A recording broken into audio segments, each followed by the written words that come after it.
mbali ya haya niliyoyataja, lakini nilikuwa namsikiliza katibu mkuu wa dayosisi hii, ametaja mambo kadhaa ambayo kanisa hili linafanya katika sehemu mbalimbali chini kwetu Tanzania.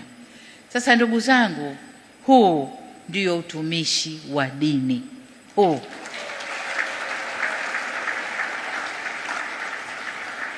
na kazi hii mnayoifanya inapeleka ujumbe kwa wale waliojionyesha kama watumishi wa dini, lakini kwa kweli ni watumishi wa ushetani au mambo mengine. Kwa hiyo huu ni ujumbe muhimu kwao. Utumishi wa dini ndio huu: kuwajali wenye mahitaji, kufanya mambo mbalimbali yanayowagusa jamii, kuisaidia jamii na kujenga jamii iliyo bora yenye maadili na elimu. Huu ndio utumishi wa dini. Nasimama mbele yenu kama mama ambaye ninabeba dhamana kubwa ya malezi ya watoto wa taifa hili, sio tu wenye mahitaji maalum, bali watoto wote katika nchi yetu.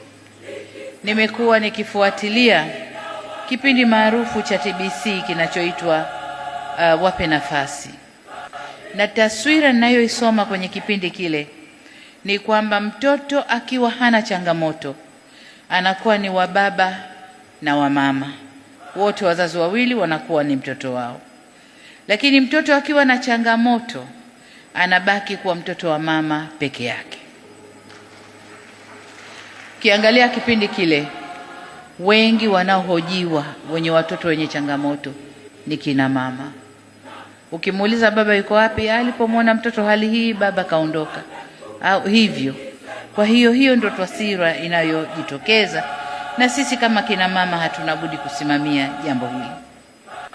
Kwa hiyo ninasimama nikiwa naelewa fika jukumu hili kubwa ambalo wanalibeba kina mama wenye watoto wenye changamoto mbalimbali katika jamii yetu. Nakubaliana na wewe pia Mhashamu Baba Askofu kwamba tatizo bado ni kubwa. Lakini ndugu zangu, tatizo hili halichagui dini.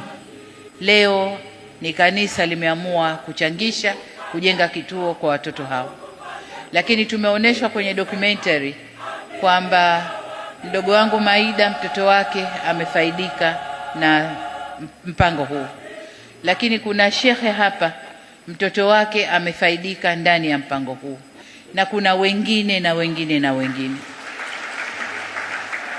Kwa hiyo tatizo hili halichagui dini wala halichagui familia ya mtoto huyu kuzaliwa.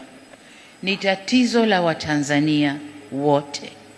Ni tatizo kubwa ambalo tunatakiwa wote kwa pamoja tusimame na tulifanyie kazi.